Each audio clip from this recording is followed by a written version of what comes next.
The large meeting room on the space station was completely quiet. Ambassador Jake Morrison stood up from his chair at the human table. His old, tired face showed no feelings as he slowly closed the computer tablet that had all the papers from 3 months of failed talks. Next to him, his helper Lisa Grant quietly picked up their important documents while representatives from 47 different alien species watched in complete shock. Jake looked around the room at all the strange faces staring at him. Some had bug-like eyes, others had skin that looked like rocks, and a few had tentacles instead of arms. For 3 long months, he had sat in this same chair, trying to make deals that would be fair for humanity. But every single day, the aliens had treated humans like they were nothing more than animals or slaves. "The human delegation is leaving these talks," Jake said in a clear, strong voice that everyone in the room could hear. "We will not be part of any more discussions where our people are treated like things instead of thinking beings who deserve basic rights." The room stayed silent for a moment. Then Council Chairman Vexel made a clicking sound with his mouthparts. He was a giant bug-like creature from a place called the Zephyrian Collective. His clicking might have been laughter, but it was hard to tell with aliens. "Ambassador Morrison," Vexel said in his strange, buzzing voice, "surely you understand that newer species must prove they are worth something before they can have full membership benefits. The mining contracts on the frontier worlds are just how we do things here." Jake's jaw became tight and hard. Behind him, Captain Alex Turner from the human escort ship USS Defiance moved uncomfortably in his fancy dress uniform. The human team had spent months listening to rude comments, being ignored, and hearing proposals that would basically make humanity into servants for the older, more powerful alien races. Jake had heard enough. For weeks, the aliens had talked about humans like they were children who needed to be taught how to behave. They wanted to send human workers to dangerous mining planets where they would dig up valuable materials for almost no pay. They wanted human scientists to share all their discoveries but give humans nothing in return. They wanted human soldiers to fight in alien wars, but never let humans have a say in making decisions. "Standard procedure for you, maybe," Jake replied, his voice getting harder. "But not for us. Humanity respectfully says no to participating in making ourselves into slaves." The aliens in the room began to whisper to each other in their strange languages. Some made clicking sounds, others made low humming noises, and a few spoke in high-pitched squeaks that hurt human ears to hear. As the human team started to walk toward the door, more whispers spread through the room like fire. The Altarian, Representative Ambassador Cathara, leaned toward her aide. She looked like a tall, thin person, but with blue skin and 4 arms. "They cannot be serious," she whispered. "No species has ever just walked away from council negotiations before." Dr. Sophie Williams was the human scientist who had been studying all the different alien species during the talks. She had written down notes about their behaviors, their technologies, and their cultures. As she walked toward the door, she stopped and turned back to look at the room one last time. "You have made a big mistake," Sophie said to all the aliens in the room. "You think humanity is weak because we tried to make peace through talking? You will learn that we can do much more than you think we can." The aliens looked at each other with confusion. Some of them had never seen a species just refuse to accept the terms that the Galactic Council offered. For thousands of years, every new species that joined the galactic community had eventually agreed to whatever the older, more powerful species wanted. Jake Morrison had been a diplomat for 30 years. He had handled difficult negotiations on Earth between different countries, but nothing had prepared him for dealing with aliens who thought humans were barely better than pets. The Council had offered humanity a place in their galactic community, but only if humans agreed to be at the bottom of the ladder. The mining contracts were the worst part. The Council wanted to send millions of human workers to dig up rare metals and crystals on dangerous planets. These planets had poisonous air, extreme temperatures, and deadly radiation. The aliens said this was normal for new species, but Jake knew it was just a way to use humans as cheap labor while keeping all the profits. Lisa Grant had been taking notes throughout all the meetings. She had written down every insult, every dismissive comment, and every unfair demand. As she packed up her papers, she looked at the alien representatives with anger in her eyes. These creatures had wasted 3 months of everyone's time by refusing to treat humans as equals. Captain Turner had been quiet during most of the talks, but he had been listening carefully. As a military man, he understood that sometimes you had to fight for what was right. He had watched the aliens treat his people with disrespect, and he was glad that Ambassador Morrison had finally decided to end the charade. The human team walked toward the big doors at the end of the room. Their footsteps echoed in the silence. Every alien in the room watched them leave, but none of them tried to stop them or offer a better deal. Vextall clicked his mandibles again. "They will be back," he said to the other council members. "All new species eventually realize they need our protection and guidance. Humans are emotional creatures. Once they calm down, they will return and accept our generous terms." But Ambassador Cathara was not so sure. Her people, the Altarians, had been the first to make contact with humans 50 years ago. She remembered how quickly humans had learned about space travel and alien technology. She remembered how they had adapted to new situations faster than any species she had ever seen. "Chairman," she said carefully, "perhaps we should think about changing our approach." The humans showed remarkable ability to adapt during first contact. They learned things faster than we expected. "Learning fast means nothing without proper guidance," said General Mordok. He was from the Hegemony War Council and looked like a giant lizard with thick armor covering his body. "They have no real military power beyond their home system. Their ships are crude and simple. Their weapons are not very effective. If they choose to be stubborn, we can simply take what we need from them." The other council members nodded in agreement. They had been dealing with new species for thousands of years, and the pattern was always the same. The new species would resist at first, then gradually accept their place in the galactic hierarchy. Humans would be no different. But as the human delegation left the space station and returned to their ships, they carried with them something the aliens had not expected. They carried the determination of a species that had fought for freedom. Throughout their entire history, they carried the knowledge that sometimes you have to stand up to bullies, even when they are bigger and stronger than you. The doors of the meeting room closed behind the humans with a soft hiss. The Galactic Council was left to discuss what had just happened, but they did not understand the significance of what they had witnessed. They had just made an enemy of the most adaptable, stubborn, and resourceful species they had ever encountered, and humanity was about to show them exactly what that meant. 3 weeks after the humans left the peace talks, the Galactic Council called an emergency meeting. The large meeting room on Nexus Prime was full of alien representatives from all over the galaxy. They talked in their strange languages, making clicking sounds, humming noises, and high-pitched squeaks. Most of them looked confused and angry about what the humans had done. Council Chairman Vextall stood at the front of the room. His bug-like body was much taller than a human, and his compound eyes reflected the lights from the ceiling. He looked at the data on his personal screen, reading reports about humanity that his spies had gathered. "Fellow council members," Vextall began, his voice buzzing through the translation devices, "we are here to discuss the human situation. 3 weeks ago, they walked out of our negotiations like children having a tantrum. We must decide how to handle this unprecedented behavior." Ambassador Thelman of the Crystalline Hegemony spoke first. His body looked like it was made of living glass, and when he moved, light passed through him in beautiful patterns. But his voice was cold and dismissive. "They are babies in the galactic community," Thelman said. "Their emotional outburst will pass soon. They will come back within 1 solar cycle, begging us to accept them on our terms." All new species act this way at first. Many of the other aliens nodded in agreement. They had seen this pattern before with other species. The new civilizations would resist and complain. But eventually, they would realize they needed the Council's protection and guidance. General Mordok, the giant lizard-like warrior from the Hegemony War Council, slammed his armored fist on the table. The sound echoed through the room like thunder. "If they want to be stubborn, we can make them cooperate.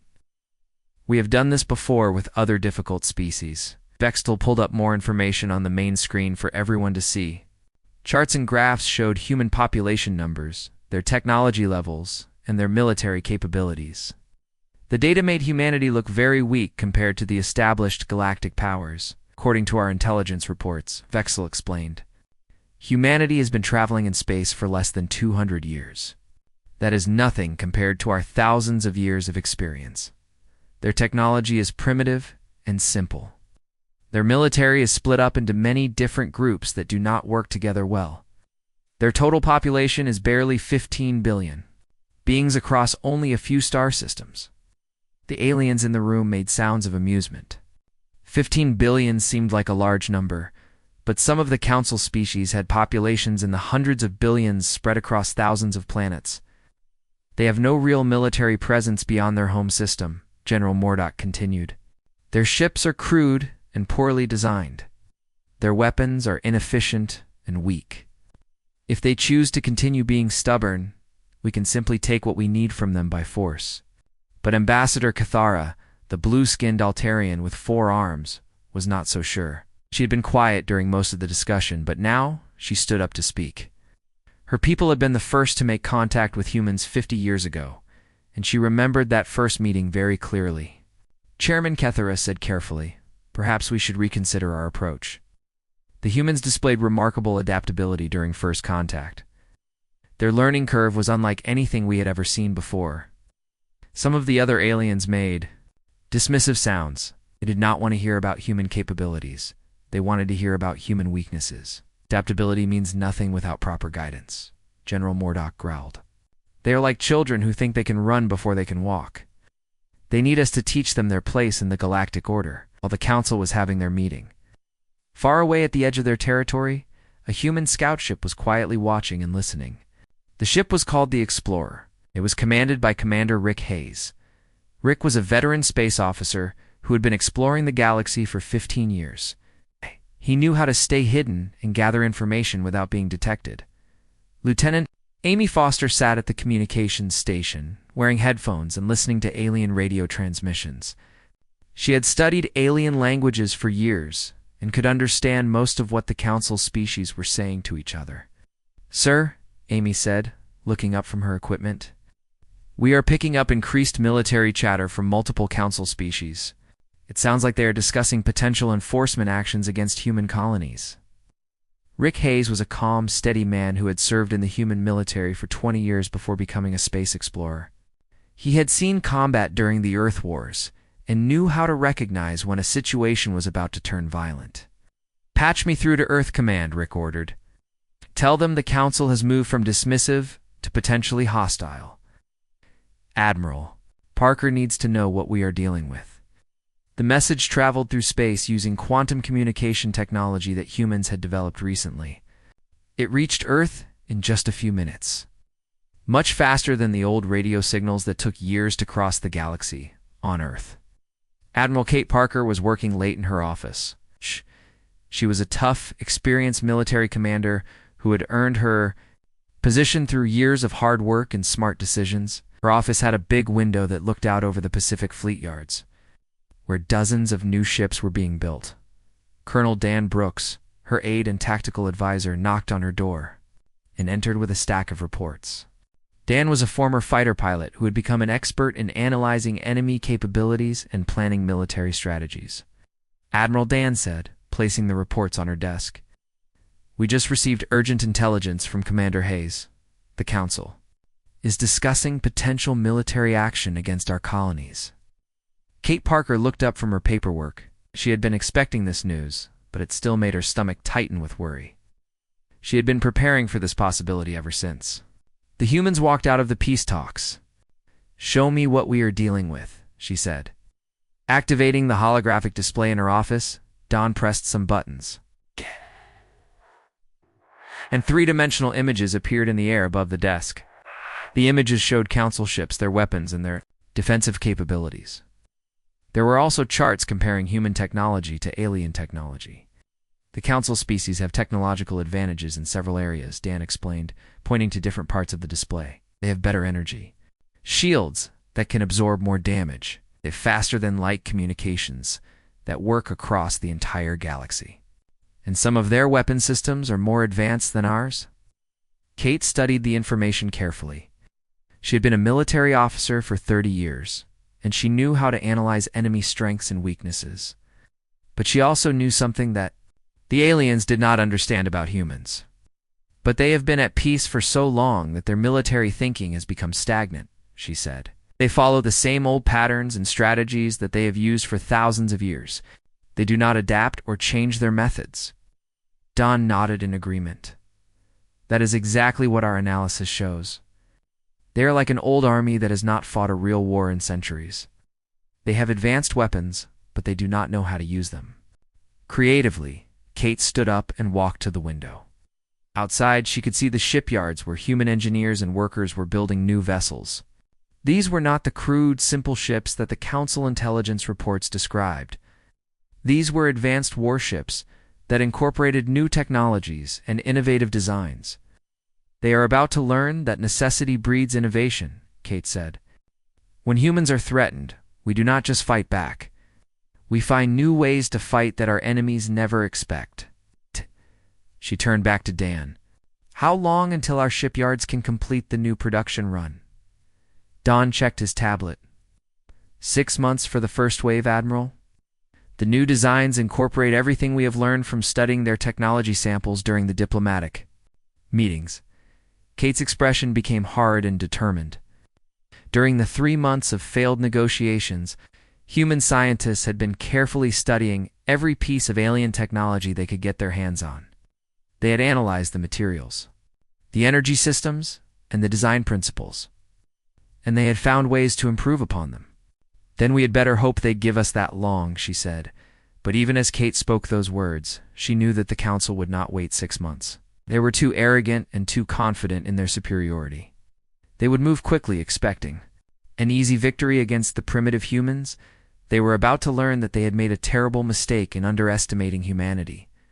The species that had survived ice ages, world wars, and countless other challenges was not going to quietly accept subjugation. Were going to fight back with everything they had, and they were going to win. 6 months after the failed peace talks, the first test of the Galactic Council's power arrived at the human colony world of New Haven. The planet was a peaceful farming world where human families grew crops to feed other human colonies. Most people thought it would be an easy target for the Council forces. Admiral Zekthar commanded the Council fleet that approached New Haven. He was a Zephyrian-like Chairman Vexel, the same bug-like appearance and clicking mandibles. His fleet had 27 ships, including massive battle cruisers and fast attack vessels. He expected the humans to surrender immediately when they saw his overwhelming force. The human colony was protected by only 6 ships. They looked small and weak compared to the giant Council vessels. Admiral Zekthar felt confident that this would be an easy victory that would teach humanity to respect Council authority. Human vessels Zekthar broadcast on all communication channels. You are in violation of Galactic Council space law. Your colony exists without proper authorization. Surrender immediately and prepare for inspection. The response came from Commander Pete Rodriguez aboard the human destroyer Ranger. Pete was a veteran officer who had served in the human military for 15 years. He had volunteered for this dangerous assignment because he believed in protecting human freedom. Council vessels, Pete replied in a calm, steady voice. You are in violation of human sovereign space. This is our territory, and you have no right to be here. Withdraw immediately or face the consequences. Admiral Zekthar's mandibles clicked in what sounded like laughter. The translation systems made it sound like static electricity crackling. Through the radio, you face a fleet of 27 vessels with your pathetic squadron of 6 ships. You're outnumbered more than 4 to 1. Stand down now, or we will destroy you. Pete looked around the bridge of his ship. His crew was ready for battle. They had trained for this moment for months, practicing with the new weapons and defense systems that human scientists had developed. Everyone was nervous, but they were also determined to protect their people. Negative Council fleet, Pete said, you have been warned. This is your last chance to leave peacefully. Admiral Zekthar had heard enough. He had dealt with stubborn species before, and the solution was always the same. A show of overwhelming force would make them submit. Quickly, all ships he commanded his fleet opened fire. Disable their vessels, but do not destroy them completely. We want survivors to tell other humans what happens when they defy the Council. the Council ships unleashed their weapons. Bright beams of energy and streams of plasma bolts flew across space toward the human ships. The alien weapons were powerful, enough to destroy cities, and had been perfected over thousands of years of warfare. But something unexpected happened. The human ships did not explode or break apart as expected. Instead, their defensive shields absorbed the attacks and glowed with a strange blue light. The energy weapons that should have cut through human armor like paper barely scratched the hull plating. "Impossible," Admiral Zekthar muttered, staring at his tactical display. "Our weapons should have disabled them instantly." Commander Rodriguez smiled grimly as he watched the enemy attacks bounce off his ship's shields. "All human vessels," he broadcast to his small fleet, "return fire. Show them what we have learned." The human ships responded with weapons that no one in the Council fleet had seen before. Instead of the crude energy beams that Council intelligence had expected, the humans fired sophisticated pulse cannons that seemed to bend space itself. The shots moved faster than light and struck the Council ships before their sensors could even detect them. The first Council battlecruiser exploded in a brilliant flash of light. The massive ship, which had been built to withstand attacks from entire fleets, was destroyed by a single shot from the human destroyer. The explosion lit up the space around New Haven like a second sun. "What kind of weapons are those?" Admiral Zekthar demanded, but his tactical officers had no answers. Human technology was completely unknown to them. The battle continued for 30 minutes, but it was not really a battle.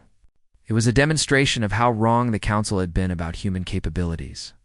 The human ships moved with impossible speed and precision, dodging attacks that should have been unavoidable. Their weapons cut through Council shields like they were made of paper. The Council ships tried to retreat, but the humans were faster. They pursued the fleeing aliens and destroyed ship after ship with surgical precision. The humans could have wiped out the entire Council fleet, but they chose to let some ships escape to carry word of what had happened.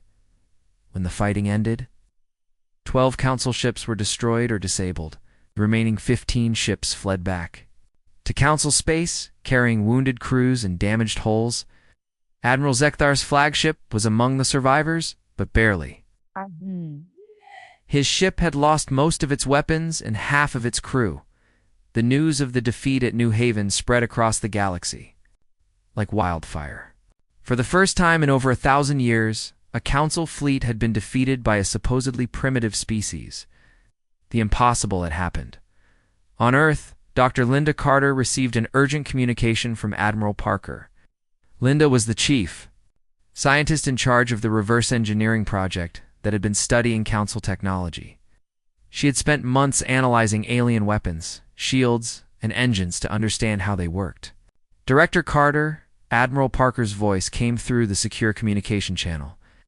"Your research project has exceeded all our expectations. The engagement at New Haven was a complete success." Linda smiled as she looked at the test results from her laboratory. Her team had taken Council technology and improved it in ways that the aliens had never imagined. "We have taken their innovations and made them better, Admiral. Human creativity combined with our experience in warfare has produced some remarkable results." The secret was that humans approached technology differently than the Council species. The aliens had advanced weapons and shields, but they had been using the same basic designs for thousands of years. They had become comfortable and stopped trying to innovate. Humans, on the other hand, had been fighting wars for their entire history. They understood that technology was only as good as the tactics used to deploy it. They had taken alien energy weapons and made them more efficient. They had studied alien shields and found ways to penetrate them. Most importantly, they had learned to combine different technologies in ways that created entirely new capabilities. The human ships at New Haven had been equipped with hybrid weapons that combined human engineering with alien energy systems. The result was weapons that were more powerful and accurate than anything the Council had ever seen. The shields used similar hybrid technology, creating defensive systems that could absorb and redirect energy attacks. On the Council homeworld of Nexus Prime, emergency meetings were called as reports came in from across the galaxy. The defeat at New Haven was just the beginning. Human ships were appearing in star systems that should have been impossible for them to reach. Their technology was advancing at a rate that defied all known patterns of development. Ambassador Cathara stood before the panicked council members, holding intelligence reports that painted a disturbing picture of the situation. "We may have made a serious error in judgment," she said carefully. "This species does not follow the standard patterns of galactic development that we have observed for millennia." Chairman Vextel reviewed the latest reports with growing alarm. His compound eyes reflected the data displays that showed human fleet movements across multiple star systems. "How is this possible?" he demanded. 6 months ago, they were barely capable of space travel. They are challenging our authority across multiple sectors of the galaxy." General Mordok, who had been so confident about crushing human resistance, now spoke with newfound respect and fear. "They learn faster than any species we have ever encountered. Every battle teaches them something new. Every victory makes them stronger and more dangerous." The other council members looked at each other with worry. They had created a monster by underestimating humanity. The species they had dismissed as primitive children was proving to be the most adaptable and dangerous opponent they had ever faced. "What do we do now?" asked Ambassador Tholman, his crystalline body dimming with concern. Nobody had an answer. The council had always dealt with problems by using superior force, but now they faced an enemy that was growing stronger every day, learning from every encounter and adapting faster than anyone thought possible. The galaxy was about to change forever, and the council was beginning to realize that they were no longer in control. The situation across the galaxy changed very quickly after the battle at New Haven. Human fleets began appearing in star systems that the Council had controlled for thousands of years. These were not random attacks or raids for supplies.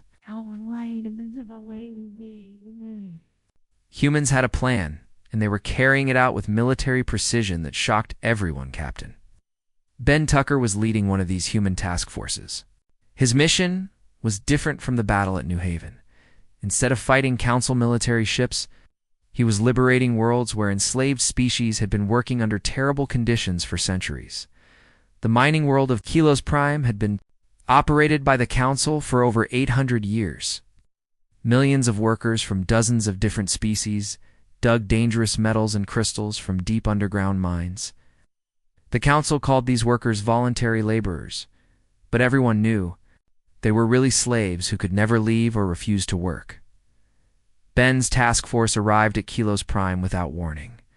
His flagship was called the Liberty, and it carried the most advanced weapons and communication systems that humans had ever built. When his ships appeared in orbit around the planet, the Council overseers on the surface immediately sent emergency messages asking for military help.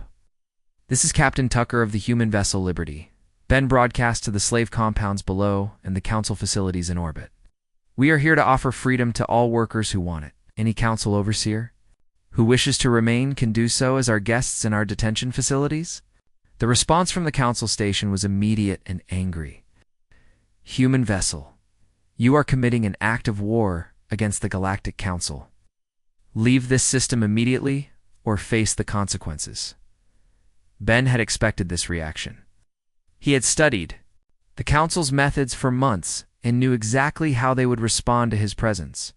"Council Station, you have 10 minutes to evacuate all your personnel from the planet's surface. After that time, we will consider any Council forces remaining on the planet to be hostile." What happened next changed everything in the galaxy. Of the human liberation spread from Kilos Prime to other mining worlds, then to agricultural planets, research stations, and manufacturing centers. Everywhere the message was the same. Humans were offering freedom to anyone who wanted it. The freed workers did not just go home quietly. They began telling their stories to anyone who would listen.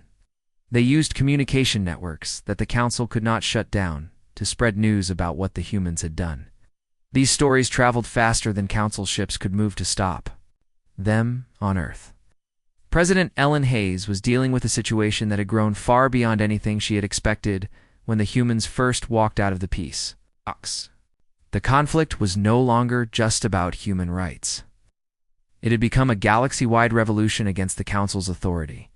General Paul Adams, the chairman of the Joint Chiefs of Staff, briefed the President and her Security Council about the rapidly changing situation. Paul was a veteran of many Earth conflicts and understood military strategy, but even he was surprised by how quickly things were moving. Madame President, Paul said, pointing to a holographic map of the galaxy, "We are seeing a complete breakdown of the galactic order that has existed for thousands of years. Council species are beginning to choose sides. Some are demanding stronger military action against us, while others are quietly reaching out through secret diplomatic channels." Secretary of Defense Karen Wright added her assessment of the political situation. Karen had been a diplomat before becoming a military leader, and she understood how political alliances worked. "Our intelligence suggests that several minor species are considering open rebellion against Council authority. They see what we have accomplished and want the same freedom for themselves."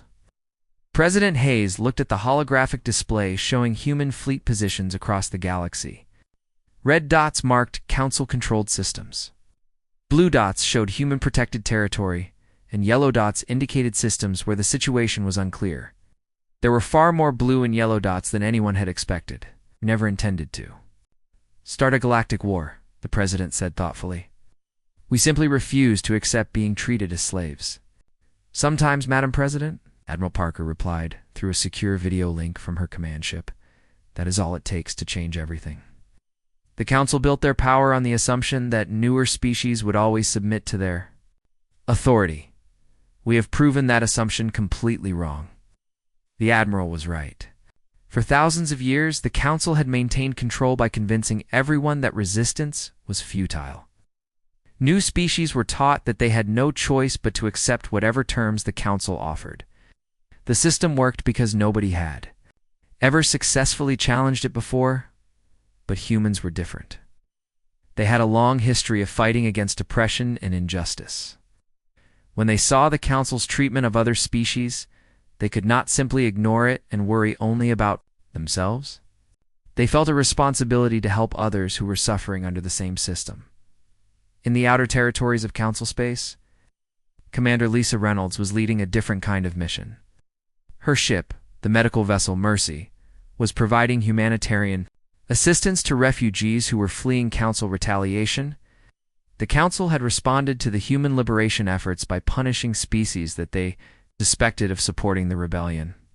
"Dr. Johnson," Lisa called to her chief medical officer, "what is the status of the Altarian refugees?" Dr. Gary Johnson looked up from his medical charts. He had been working almost non-stop for weeks, treating injured and traumatized refugees from multiple species. "They are in surprisingly good condition considering what they have been through, Commander. The Council's punishment for requesting better working conditions was brutal, but they will recover with proper care." The refugees had horrifying stories to tell. When the Altarians had asked for shorter working hours and better food, the Council had responded by destroying 3 of their cities as an example to others. Millions of Altarians had been forced to flee their homeworld, carrying only what they could grab in a few minutes, but the human ships had been there to help them. "Commander, Reynolds and her crew had risked their lives to evacuate as many refugees as possible before Council military forces could stop them. The rescued Altarians could not believe that strangers would put themselves in danger to help people they had never met.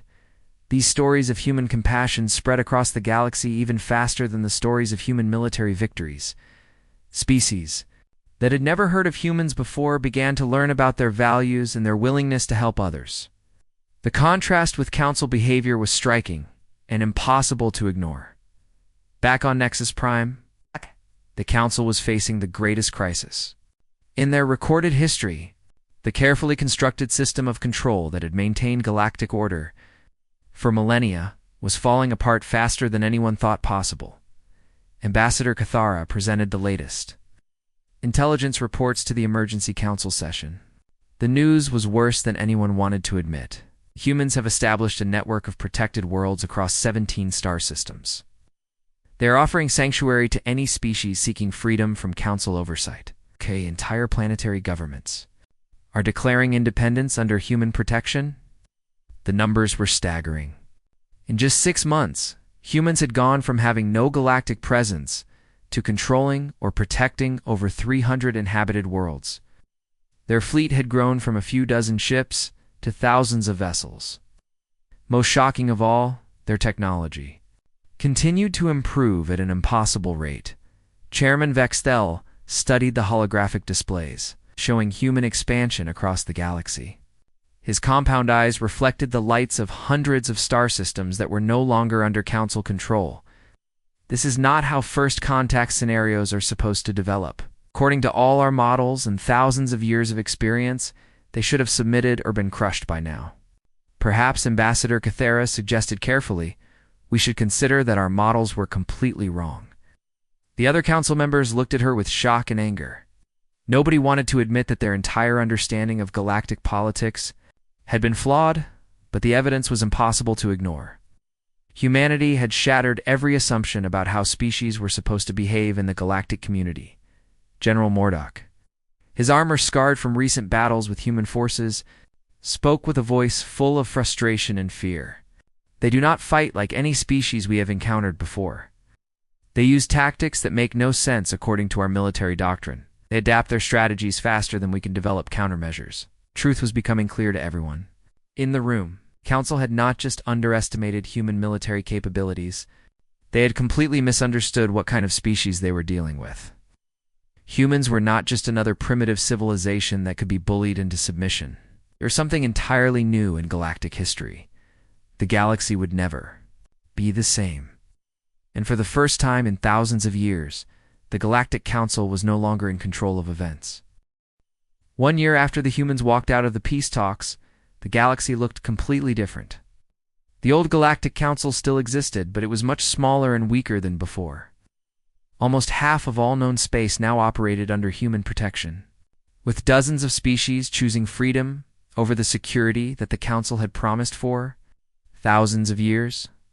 The new meeting place was called Haven's Rest, a beautiful planet that had once been a Council prison world. Now it was a neutral place where representatives from free species could meet and discuss their future together. The building where they met was simple and open, very different from the grand, intimidating chambers that the Council had used to overwhelm visiting delegates. Ambassador Jake Morrison stood before the Reformed Council in this new chamber. He was no longer just a human diplomat trying to negotiate basic rights for his people. Now he served as humanity's first galactic relations director, representing not just humans, but all the species that had chosen to join the new alliance. Jake looked around the room at the faces watching him. There were still some familiar alien species from the old council, but there were also many new faces. These were representatives from species that had never been allowed to speak before. Former slaves, miners, farmers, and factory workers now sat as equals beside scientists, diplomats, and military leaders. We gather here today not to impose a new order on anyone, Jake began, his voice carrying clearly across the chamber, but to establish cooperation between free peoples. The human withdrawal from your talks 1 year ago was not an act of aggression. It was a declaration of principle. We will not accept subjugation for ourselves, and we will not permit the subjugation of others. The chamber was quiet as Jake spoke. Many of the beings present remembered the old council meetings, where only a few powerful species made all the decisions, while everyone else was forced to listen and obey. This was completely different. The Reformed Council now included representatives from species that had been silent for centuries. The Corvin people, who had been forced to work in dangerous mines, now had 3 delegates who could vote on galactic policies.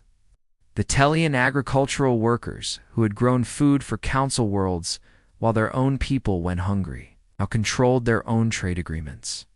The Nexari, who had been used as unpaid research assistants, now shared their scientific discoveries freely with anyone who wanted to learn.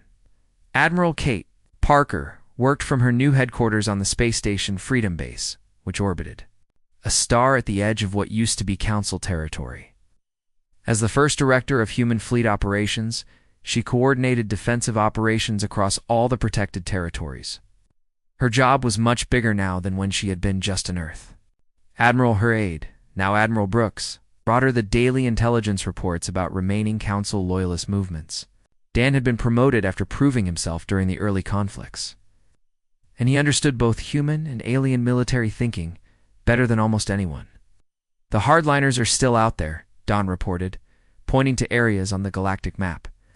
that were still colored red. They are increasingly isolated. Most species have realized that cooperation gives better results than domination.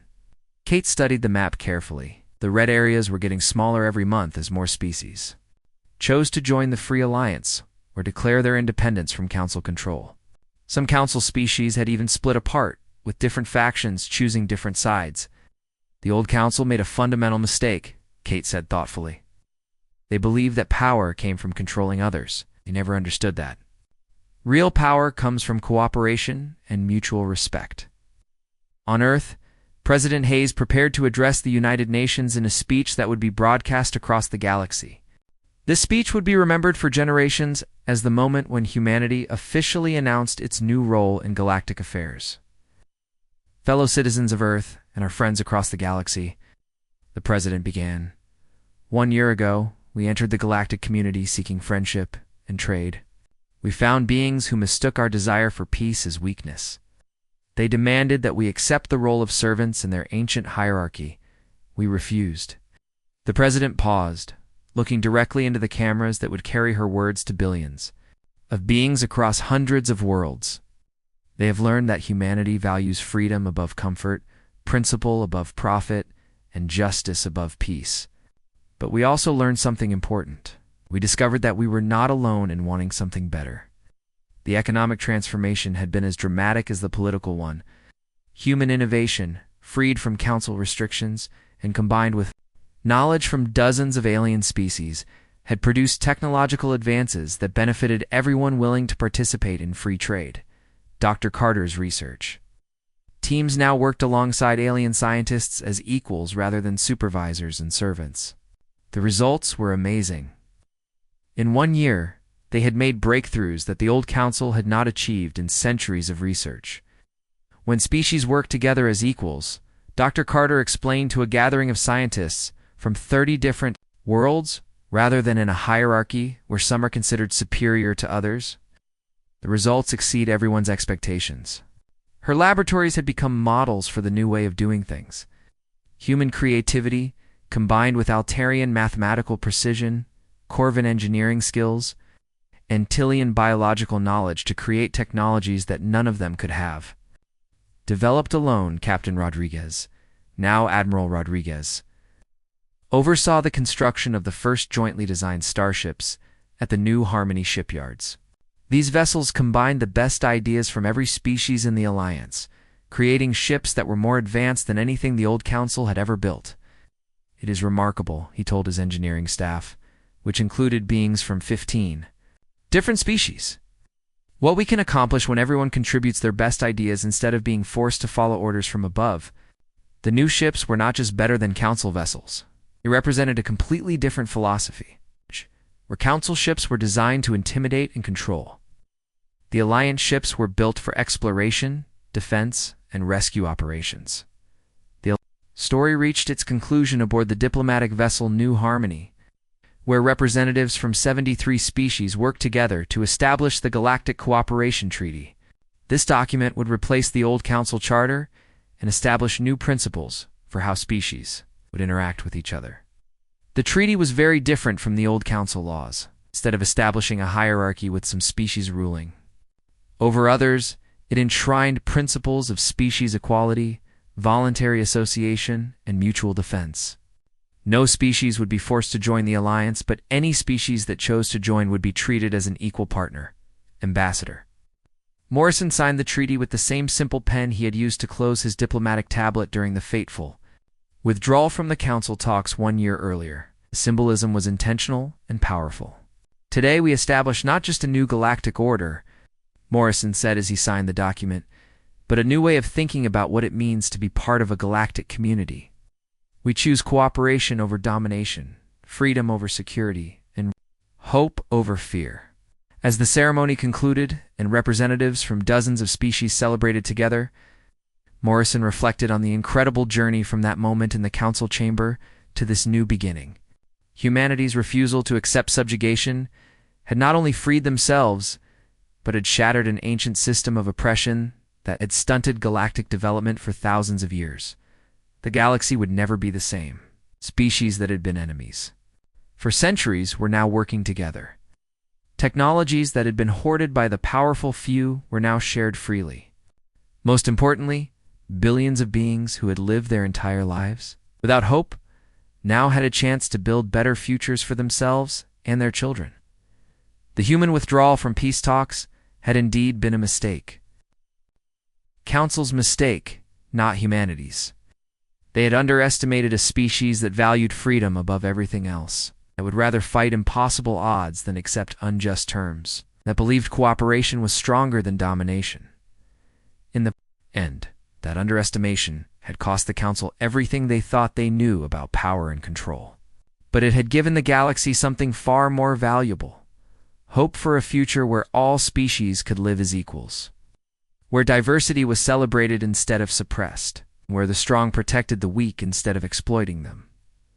The age of the Galactic Council was over. The age of galactic cooperation had begun.